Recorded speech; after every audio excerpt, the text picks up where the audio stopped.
Welcome back to episode 12 of What's the Story. We're here in County Laois. We're going to meet vet Meta Osborne. We're also going to chat to her husband Dermot about their business here at Tinnakill House. We're going to talk about welfare, TEDx, podcasts and mindset. It's one to watch. It's the last episode in our series of What's the Story. So come join us as we meet Meta.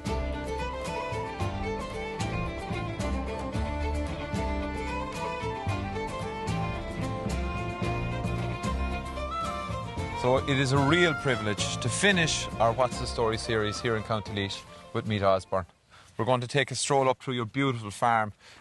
First of all, to yourself and Dermot, we've been chatting here about half an hour before we got started, but thanks for having us, Meta. Would you like to tell people who is Meta Osborne? Who's Meta Osborne? That's a good question. Well, I suppose on any of my bios I say equine vet. Yeah. So that's probably my prime thing. I'm graduated an awful long time at this stage, but I grew up, I was very lucky, I suppose. My dad was the manager of the National Stud back in the day, and that's where I kind of spent my formative years, and probably there was no other option but to be a vet. You know, he was a vet, and it seemed like the next logical progression. So is it a James Herriot-esque type story that you always, it just is always... No, I will be honest and say sometimes I thought I'd like to be an air hostess, and sometimes I thought I'd like to be a librarian, you know. Right, yeah, okay. Anyway, I ended up going to Dublin, to UCD, and doing my 5 years. Yeah, it was equine was probably what I always wanted to get into, but for the first couple of years I worked in the UK and in a mixed practice, and then I went to Kentucky for 6 weeks just to study for board exams, the national and state boards, to be licensed in Kentucky. Yeah. And I happened to meet an Irishman over there. I believe so. We're going to meet him in the shortly when we go into the yard. But so anyway, stayed in Kentucky for a couple of years, and then we came home, and I worked in various practices on the Curragh, and then I suppose I set up my own practice, kind of focusing on reproduction, because that was something I was always interested in, with my stud background. And basically that's what I did for 38 years. Yeah, it's a really interesting aspect of veterinary. I'm really lucky because when I started, there was barely an ultrasound machine, you know, and if there was one in the practice, it was wheeled out for the pregnancy scan. So you booked it in. Okay. That mare is due to be scanned on Wednesday. So everything was done by... Everything was done manually. I mean, and you tell young vets that today and they just say, how? But did that not give you a kind of an edge when you kind of know the anatomy so physically? Absolutely. Yeah. And it drives me mad when I see young vets going straight in with a scanner. Okay. I say, where are you? You know, do you know where you are? Where's the ovary? Where's the bifurcation? So... and so I witnessed the development of ultrasound. Now, you would not be without your scanner nowadays. And that's progress. That's progress. Things like the drugs that we use, the use of prostaglandin. I mean,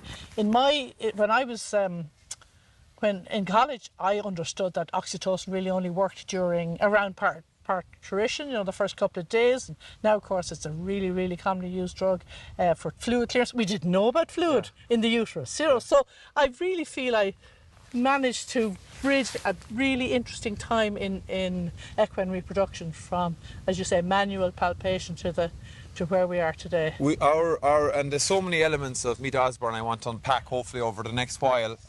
Our first interaction was around animal behaviour. Right. I think the one thing I think about you, Meta, is just this incessant quest for knowledge and learning, challenging the status quo. Mindset is something I want to finish off with. But when I think about, I suppose, your journey through veterinary, what are the kind of highlights if you look back on, such an incredible career? What were the things in I suppose, in clinical practice that you really, really enjoyed?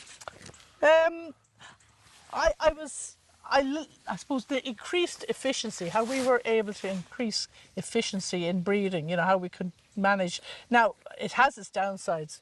Horse stallions can cover much bigger books of mares nowadays, and people will argue about whether that's appropriate. But we definitely were able to optimise mare fertility. I really think that's been a huge development. We just know far more now than we did when I was starting out. And as I said, I just love to see that progression. Yeah, the behaviour one is interesting. It was cow signals. Did I ask you about cow signals? Cow signals. Yeah. I got a message through LinkedIn or one of these things, I obviously, it was out of my wheelhouse, the equine world, but I obviously had, by reputation, had heard you, and we got chatting, and I think two inquisitive minds are maybe a dangerous thing to put together sometimes, but it was a eureka moment for me in my career was, you know, I'm in I was in production medicine, but was this understanding, well, if we optimise the behaviours and biology of the cow, God, we're going to get a better output, better welfare. And I think you were kind of looking at it from, obviously, from the breeding point of view, from managing this beautiful animals behind us. Yeah. You were looking at it from that perspective at the time. Yeah, I suppose it's fair to say, alongside the veterinary, Dermot and I developed this farm here, Tinnakill. We bought it, I think, in 2022. And yes, of course, when you're breeding and producing horses, you want to do it to the best of your ability, and you want to use all the science at your disposal, and behaviour is a big part of it. And I knew there was cow signals, and I suppose I was wondering whether there were horse signals, you know. And I think some of that is intuitive. I think we know it anyway. If anyone some people do. I didn't know. I wouldn't be a natural animal signals person. I actually had to learn it, which is interesting. Yeah. But I did one of Martin Kavanagh's workshops on cows. I hadn't been in a cow shed for an awful long time, and I found it fascinating. No, I suppose one of the pivots for me was working away, breeding season after breeding season. But I also had some other kind of extracurricular activities. I was very involved in veterinary politics, and then I also became involved in the politics, the governance, administration of racing. Okay. And what I found there was that, as the only vet in the room, people were asking me questions about welfare, and I really didn't have the answers. My exposure to welfare education was one lecture in final year, and I just felt kind of inadequate. So I decided I would do something about it, and I went back to college. I did a master's in equine welfare. Sorry, not just equine welfare. I did a master's in animal welfare at Edinburgh, an online programme. I did it over 3 years, and that just opened my eyes to so many things. And welfare science nowadays is so much about behaviour, animal behaviour, because that's how they communicate with us. So that's probably when I first came in contact with you, because... Can I ask you, though, about welfare? And I think when we think about welfare, you know, as someone who's in production medicine, would say... and you look, this is a business here where it's performance medicine, if you like. That welfare is almost, we kind of looked at it with a negative connotation towards it, like that we were doing something wrong. And talking about it was kind of almost a little bit fluffy. So in ways we have to change. Again, we'll talk about mindset in a while, but you have to change your mindset on, don't you? You do. And I've had that discussion with people as to whether welfare is even the right word to use, because we do all think it's about preventing cruelty, when it's actually far more than that. In fact, the very first lecture we had in Edinburgh was about positive welfare. I thought it was going to be about the history of welfare. I thought it was going to be the Bramble Report, the 5 freedoms. No, it was about positive welfare and the moves towards that.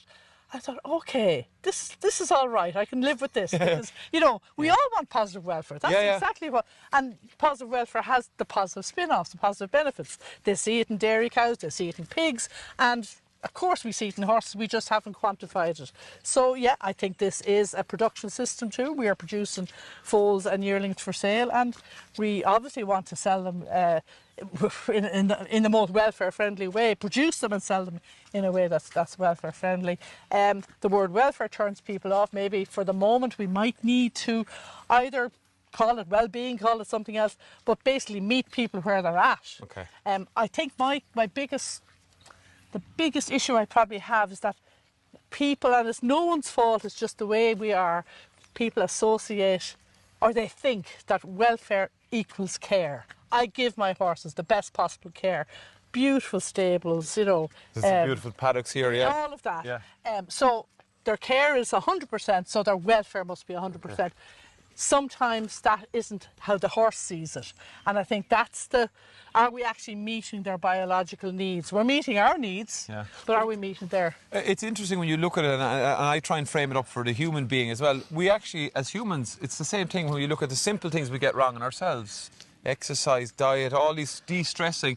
It's kind of, you know, it's very topical. Every podcast you listen to is talking about the human side. It's very much just doing the same with animals, isn't it? It's kind of hit the basic needs and see what we can do with them. But I think it gets a little bit complicated with animals, because where our needs are mixed in there as well. We need to sell our foals, make profit is a part of it. you know, reinvest in the business for next year and the year after. Okay. So, you know, how do you balance those two? That is the... Well, I've lots more questions, but we're going to go in and we're going to have a chat with Dermot now. Your other half, better half, whatever, you can argue about that inside. We'll find out a little bit about what you're doing here in Tinnakill House. Perfect.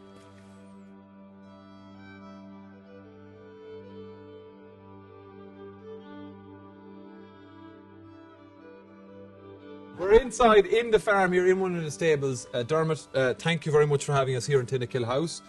We had a chat with Meta. You're a bit like yin and yang, okay? I had the preview of how you met, but maybe we've had a chat with Meta. Tell us a little bit about yourself, Dermot. Who are you and how did you get into horses? You have a long and a short version, you said. Yeah, well, so... and then I have a censored version. We'll definitely go for the censored version. So anyway, I ended up after doing egg science. I did a master's in Kentucky, in the University of Kentucky. Yeah. And I ended up managing the University of Kentucky's horse farm. Wow. It was not through ability; it was the fact I was Irish. So they assumed I had. But you weren't from a horse background. No, I wasn't from a horse background. No, which has pluses and minuses. I think you can learn them fresh and you can take on things easier, I think. Yeah, yeah. Whereas if you come from a horse background, sometimes you kind of have a way of doing it and you think that's the only way, you know. Okay. So I would, just as I say, there's pluses and minuses. But I suppose I looked at things in a different way. So we met in Kentucky and we came back, and I was originally working for an agricultural consultancy in Fermoy, Farm Business Advisors, and me was working in general practice. Mm-hmm. And then I was lucky enough to get an interview to manage 4-knot stud for the Smurford family. Okay. So I did my interview with Dr. Michael, and I was successful, and I had an association with himself and then with Tony, his son, for about 35 years. Okay. And he was, he encouraged me to go out myself, and while I was working there, I bought this place with Meta and developed it. And then about 3 years ago, I have moved on from the Smurford employment, and I'm, 100%. This is my only endeavour now. So yeah, it's quite an endeavour. It's beautiful stock. You would have seen in the earlier video myself, Meta. We walked up like it's an incredible place. A bit of a jewel. The Sleevemore Mountains are in the background. Meta, tell us a little bit about. I suppose. Okay, we're in one of the stables here. Tell us a little bit about the farm here, the enterprise. What are you doing? Well, we are a commercial breeding farm. Yeah. We have no stallions, we just have mares. We have about 45, 50 mares that we breed, primarily sell as foals, the offspring as foals, and then some we sell as yearlings. And yeah, that's kind of been the model, and that seems to work for us. Very good. And one of the things I see here, and I think from talking to you, I've met you a few times, but attention to detail, Dermot, is huge. And you said something very interesting. A trend that's come right through all of our What's the Stories is the team here. You're very lucky with the team. Yeah, so attention to detail in the team. Talk a little bit about, I suppose, the day-to-day running in the team and what happens here. Yeah, so we have it structured so we can be here or we needn't be here. That's the way it is. Wow, okay. So sometimes they're looked upon as an inferior busybody, but sometimes they need me. So okay. They probably need me at the moment because we're getting yearlings ready for the autumn sale, and we're also getting a bunch of foals ready for the sales in Goffs and Tattersalls. So but we have an excellent team headed by Ian Thompson and ably assisted by his wife Nicola. Okay. And they have hugely dedicated to the farm and have done a super job for up to 12 years now. Okay. So, we'd be lost without them. Yeah, and we'll talk about systems thinking in a while, right? And that's a whole different subject. But the farm is very systematic in what you're doing. We're at a critical time, particularly we were down some beautiful foals there. Talk about management, so day-to-day management on like prepping foals. What's the routines? I suppose we got to know each other. You were a bit sceptical about the old precision microbes at the start, but I think I've won you over. That's a little part of the routine. But maybe talk about prepping foals and what you're doing day-to-day on the farm. Yeah, it's. You want to sell something that's natural, that's been naturally reared, and that is a good, solid product. Yeah. You're probably selling into the trade because people who buy foals generally want to sell them on again as yearlings. So they want to buy a sound product that looks like it has potential. We try to have a gentle prep, but a thorough prep. So by prep we mean they have to get used to the idea that they're going to be stabled, they have to get used to the idea that they're going to be walked, they're going to be shown to potential purchasers. the big thing, of course, is the foal sales are in November, late November. These foals would have been weaned around August, September time. So weaning is an absolutely crucial, critical time in the life of any young horse. And, you know, we see it across all animal species, as me and you both know. Yeah. So the weaning needs to go well. You know, Okay. So ever before you start talking about the prep, you need to talk about the weaning and how you wean your foals. And we use a kind of a system where there's an older mare who's introduced to the group of mares and foals, and she ends up being the nanny for the foals, because the actual mares are taken away every couple of days until you're left with a group of foals and the nanny mare, and she would potentially stay with those right the way through the winter and into the following spring if they were still here with us as yearlings. So the weaning has to go well, right? It's a huge change in their diet and their everything about them, and we often see a kind of a slump. The first 3 weeks can be a bit of a struggle afterwards. So then you bring them on, and they're going to be the foals going to say, we have a couple of criteria, particularly in regard to age. So we don't like to sell foals that probably anything beyond the 15th of April as their date of birth, because we just find they don't. They're not strong enough for the... Now, there will be exceptions, of course, there will. And some of it is probably related to their birth weight, you know. So we look back at the records there, and we pay huge attention to their weights on a weekly basis, you know. And we were just chatting this morning about whether there's also potentially a cut-off in terms of their weight now. Is there a weight at which maybe we'd be better off keeping those foals and selling them as yearlings? Dermot, in this business, it's a fabulous place, and people could come in here and make assumptions. Everything's easy, but like we had a chat beforehand that this is a hard game. So what are the kind of key lessons you've learned? You need to be resilient, obviously, as one. It kind of goes and Meta's laughing. But what are the key things you've learned as somebody maybe who's come outside the business, who's worked at the very top level? What are the key things you look back kind of now saying, well, these are the things if I was my younger self, maybe what would I say to myself? Maybe if I was my younger self, I might do medicine. If you were staying in the business, Dermot. So listen, it's a very difficult industry. You know, small things make huge differences. You know, like you could do everything in your power to have a horse at the sales and to maximise what it's going to get, and then you have that 30 seconds when the horse is in the ring. And we'll say if you're walking around beforehand and it starts misbehaving, that can turn people off, like, you know, and you put 2 years work into that. Wow. So it's not for the faint-hearted. No. You know, it's not like counting widgets, you know. Breeding horses is a difficult business. I know. I really, again, you don't understand something from an outside perspective. You make assumptions, and assumptions are lethal in any shape or form. And I love this series, and I love working in this company because it allows me to learn about new things and new industries and different things you pick up. One of the really interesting things about the barn here as well is that you're a good little couple. You listen to each other, you know. There's probably another series on that, and top tips to keep a happy marriage. But Meta, you implemented some of the socializing ideas that you were learning, and like you said to me, you're a bit skeptical, but you've seen a big difference in foals, haven't you? Well, all stock, I'd say. So I'd say, you know, I was 100% skeptical, I'd say. You know? So anyway, so we have to give her a head every now and then. You know? So we got a jackhammer in here, and if you want, come down here, I'll just show you.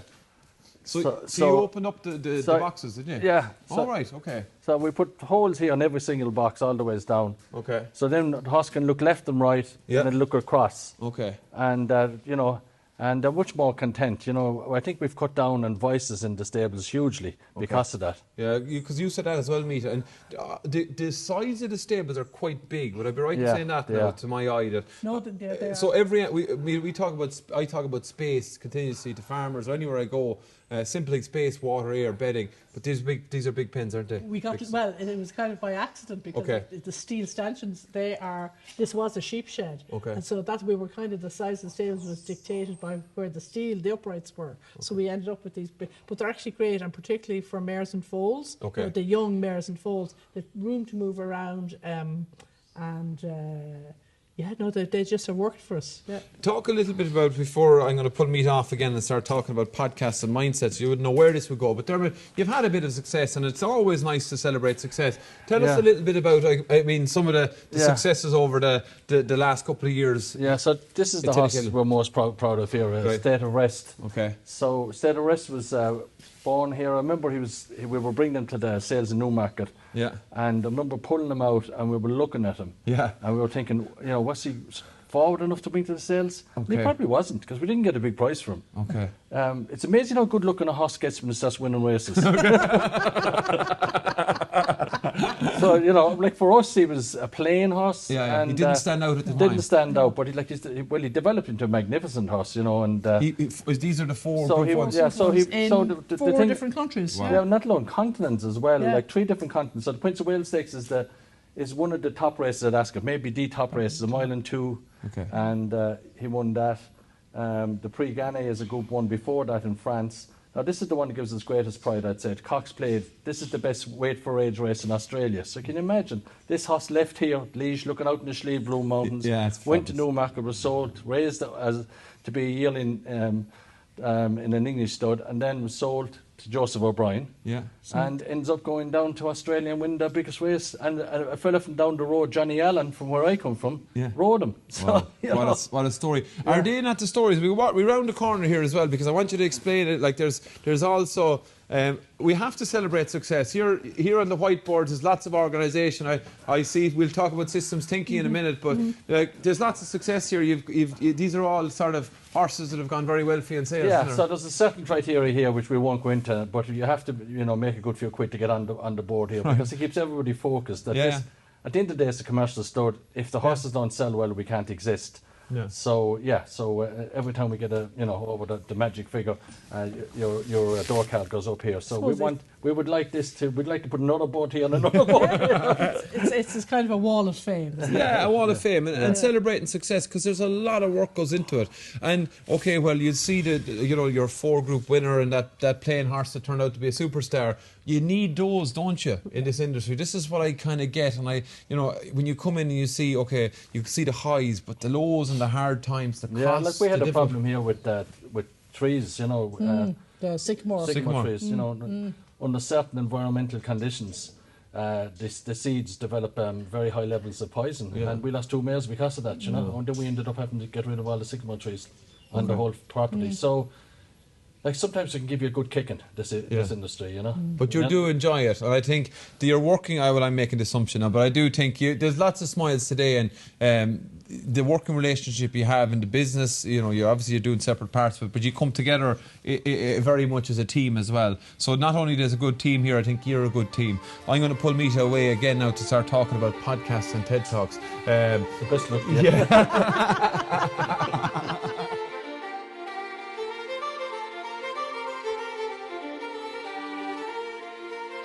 So this is a beautiful place here to start our next bit of a chat. Explain to people just, I suppose, what the backdrop here. Michael, catch it on the camera. This arena is here. It's a prep area. It's a prep area. So when the foals and yearlings need to be able to walk, show themselves off, and it's also obviously a way of exercise and getting them fit. So they will do laps of this area. It's a nice, soft, easy surface. The wood parade ring is almost... And that's a parade ring, which is the same kind of distance that they would be expected to parade up and down at the sales complex. Okay. So walk up and down and then stand. They need to learn to stand to be able to... because buyers expect that they'll stand and they can walk all around them and assess their conformation. And so we train them to do all that. So, yeah. So let's go back to systems thinking, Meta, right? And explain to people, because I think, I know it's hard, okay? Yeah. It's very hard to it's very simple, but then maybe it's very hard sometimes to explain kind of simple concepts. But why did systems thinking, because it kind of fits into, we talked about your welfare interest on the way up. We spoke actually about the impacts, and off camera Dermot really said, like, I was a cynic, but I see the differences from implementing what Meta has learned to, taking it a step further. And you've studied it, but what I want you to explain, I'm making a very long job of this, what you explain about what systems thinking is, and then applying it, which is most often the most interesting part. Yeah. So let's start with systems thinking. For me, it is highly complex in its own way, because I first read a paper by an Australian woman called Karen Luke, who applied systems thinking to horse welfare. This is about the time when I was thinking about what would I do for my dissertation topic. Yeah. And Karen used it to look at rider safety and the connection between horse welfare and rider safety. Are horses who have better welfare safer to ride? That was her general focus of her work, and she did a specific paper on stereotypies, the vices that Dermot mentioned earlier, and all the different factors that actually come together to, it's not just a linear cause and effect. And I think that's the biggest, if you want to define systems thinking, is what it's not. It's not linear thinking. It's not just one thing causes this. Absolutely. And we had a chat off camera as well. We should record all off camera stuff about that. As vets, we're guilty sometimes of linear thinking. Absolutely. That A must lead to B to C. Exactly. So I decided that's what I would do my dissertation on. So I looked at broodmare welfare from a systems thinking perspective. Okay. And I suppose one of the take homes for me, I did some focus groups and I asked people to map what they figured were the things that impacted on the welfare of broodmares. And it wasn't the immediate things, like you said, the A that causes B. It's the W back here and the intermediate steps that end up with A causing B and the other things along the way. The one that stood out for me was muddy paddocks, right? Okay. You think, what's that got to do with broodmare welfare? Well, you go out and you have to walk, 500 yards to pick up those mares, and it trudging through the muck, and it's a cold, wet November day. So you just kind of drag them back in. You're in bad form. You're dragging yourself. You're dragging yourself. The mare picks up on this straight away, and she's in bad form, and she's dragging behind you. You go into the stable, and she won't go into her box. And so bad staff in bad form, mare in bad form. Her welfare is not great. So stress cycle begins. Exactly. So we need to do something about that paddock. It's not about just about the interaction between the mare and the handler. It's about, why is that paddock somewhat? Could we put down a walkway that actually needs to be drained? It's on the list, but we haven't done it this year. We need to do it next year. Owner resources. So there's all these factors. It gets bigger and wider and wider. And one of the tricks in systems thinking is, otherwise you drive yourself mad. And those people you're trying to change. Exactly. You have to put a boundary. You have to decide where the boundary is of this system. Tinnakill House is a system. Precision microbes is a system. There's the microbiome is a system, obviously. So it's about defining your boundaries and then figuring out what the interconnections are, and I suppose finding the leverage points. Where are the tipping points that will make the big difference? What can you do that's going to impact a lot of different factors downstream?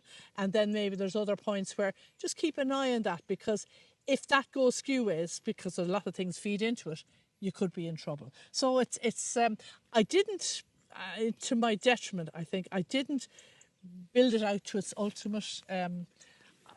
I just probably didn't have the time, and it is, and it maybe not. But it's a work in progress, Meta. Is it not a work in progress? You can always apply it. It's the practical application is actually probably what's far more important. But I think you're probably more of a system thinker than I am, because I still struggle with that. It is a conceptual leap from being a linear thinker to a systems thinker. I think outside the box. Another vet said to me, he said, you spend no time inside the box, so it's not very hard for you. Meta, let's talk about the industry as a large, because look, you've grown up in it, you've been involved in it. Anyone like as somebody who's kind of was new to the industry, like you're one of the icons. I won't blow ahead in you like Dermot said, but you are. Like every industry, you're in flux, you're in change. We see it in dairy farming. The horse industry has, the questions are asked around welfare, how to manage horses. Is it an industry, I think, again, somebody looking from the outside in, is adapting well to the challenges? How optimistic are you, or what do you think about where the state of the equine industry is? I have to be optimistic because I'm embedded in it. If I wasn't optimistic, it'd be a very difficult job. It would be a very difficult job. I think we've kind of come to this party a little bit late, but I think we're very much aware of it now. Everywhere I go, people ask me about welfare. You're doing that welfare stuff. You're that welfare one. Tell me a bit about that. And it is, as I think I said earlier, about meeting people where there are, which may not be very far along the journey. I think, in my defence, I was one of those people up to 4 or 5 years ago. I didn't realise the pressures that we were under, particularly on the social licence side of things. I was vaguely aware, and I went and did something about it by going and doing the masters. But so I can relate to people. I'm only 4 or 5 years ahead of them. Do you know what I mean? I was there. I was that soldier. Yeah. So it's not like I'm coming in with a clipboard saying, this is what I have to do. You're not pontificating. No, I'm just saying, listen, we've had to do this. We've done it in Tinnakill. Might be worth thinking about doing. Isn't that the greatest way to affect change, by doing it yourself? Is that, Yeah. when you think about change, is that not the essence of it? Yeah. That the real people who endeavour to change things show the way by doing it themselves. Yeah. It's true. I mean, someone asked me that question. Another visitor to the farm, actually. Have you actually implemented any of that stuff? Yeah. You know, right?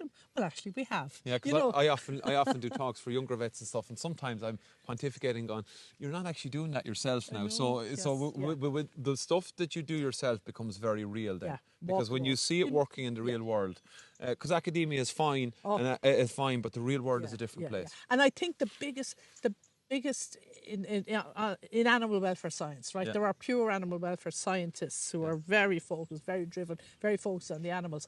The most exciting part of it is the interaction or the kind of interface between animal welfare scientists, human sociologists, social science, and people, because every animal that we keep or use has a human somewhere. Yeah. You know what I mean? So there is no point in saying we should be doing this for the horses, we should be doing that for the zoo animals.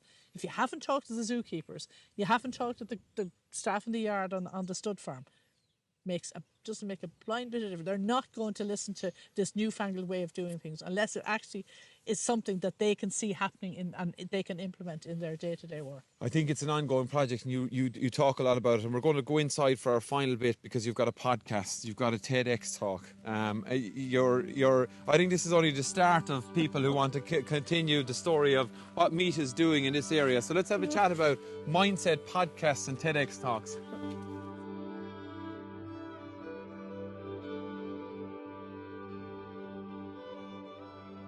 Really delighted to meet yourself and Dermot here on the farm. I really enjoyed it. I've got to know you. I enjoy our conversations, and I think I was driving down today, and I'm not the greatest person for prepping. I just go, and Mike sometimes goes, "What is he going to say next?" But I think about you. I think about mindset, Meta. I use you as an example of mindset, and I'll tell you why. And you from the word go, when I met you, you asked me great questions. And I said, look, you're a horse fellow, I'm a cattle vet. We don't need to be interacting at all. But it's very much different. You know, we can learn from each other. But I want to talk about some of the things you're doing.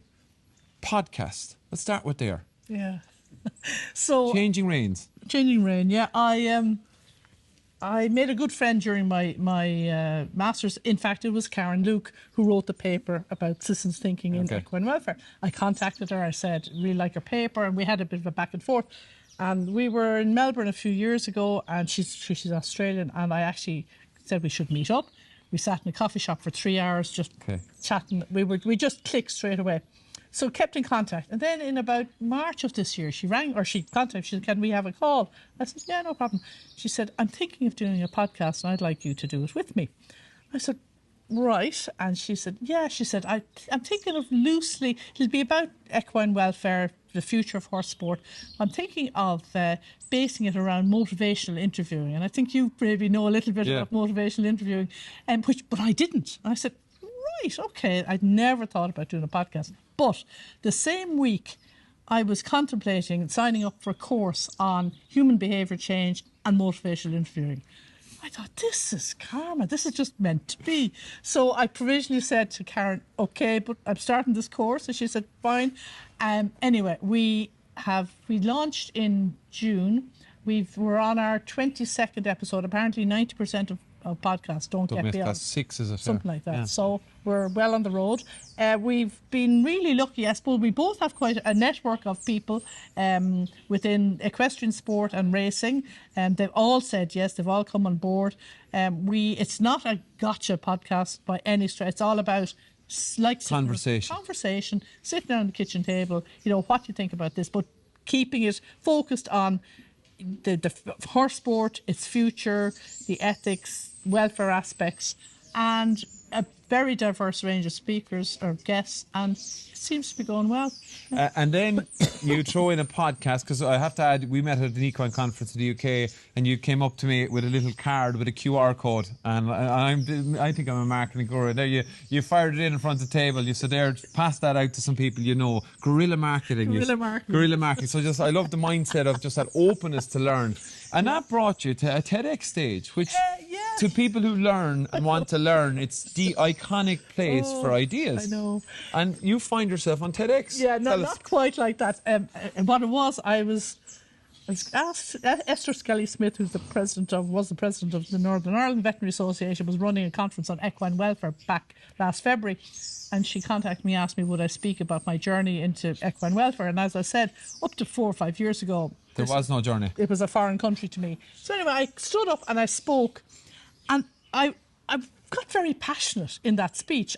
I don't know why, but I wanted to tell people where I had been and where I was now and how important it was. And so there was a person in the audience who I didn't know. I knew by reputation, I didn't know him, William Micklem, and he's a well-known equestrian coach and a former TEDx speaker. So he came up to me in the coffee queue and he said, I think you should do a TEDx. I said, what's a TEDx kind of thing, you know? Certainly wasn't on my bucket list. And he said, well, the only problem is the closing date for submissions is next Tuesday. So anyway, I dashed off a 2-minute video, and I got selected as one of the speakers. We had our show, if you like, 2 weeks ago in Tralee. There were 20 speakers, huge range of topics, wonderful people. Probably the most intense experience I have ever had in my entire life. I don't think I'd do it again, but it was incredible. Very early on, I was researching my topic, which initially was going to be animal communication, the fact that behaviour is how they tell us what's going on in the world. And then I stumbled across a TEDx talk by Carl Safina on that topic. Well worth a watch. 2.6 million viewers. Oh my God. So I said, I can't do that. This would be your metric for success now in life. How many views? So I couldn't do that. So I had to pivot slightly. And I pivoted to something, and actually it really ties in well with the systems thinking approach, because I looked at one welfare and how can we get the concept of one welfare into education, because it's human well-being, it's animal welfare, it's environmental sustainability. They are all interconnected, all interlinked, and our kids need to know that. So that was the topic of my talk. I felt, it hadn't been explored. I thought it needed a wider audience. In fairness, Rebecca Garcia Pinilos, who's the founder of that whole concept, was very supportive. She gave me some background prep and so on. Some stats and figures. A vet in New Zealand called Helen Beattie helped me with. I did a piece on the intensive dairy grazing problem in New Zealand. Very, very, very interesting. So again, I learned an awful lot in the last 6 months about these topics that they're in different countries, different. But locked together with people and the people. Absolutely. So I just want to focus in on that mindset piece and sort of finish up on that, because that thirst for knowledge, that standing on the stage and getting that little bit of butterflies and passion, where does the mindset come from? Is it something I would say you nourish? Is it something that's innately you do? I've been an avid reader since I could read. I cannot be without reading material.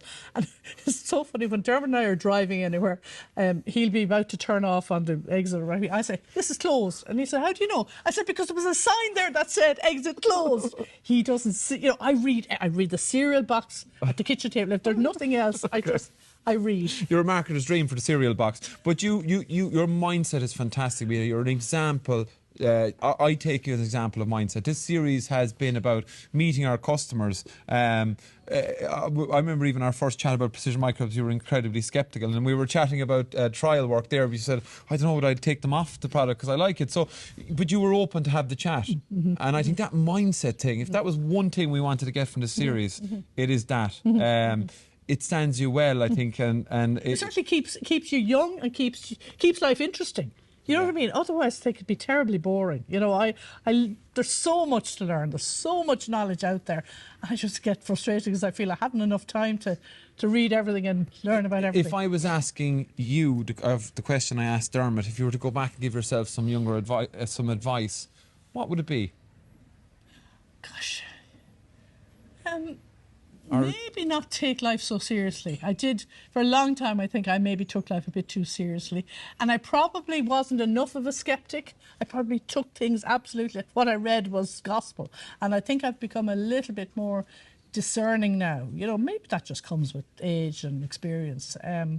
But no, I don't think the younger me would have expected to see me here, but anyway, here I am. Here you are. And look, it's been a fantastic, absolute morning with you.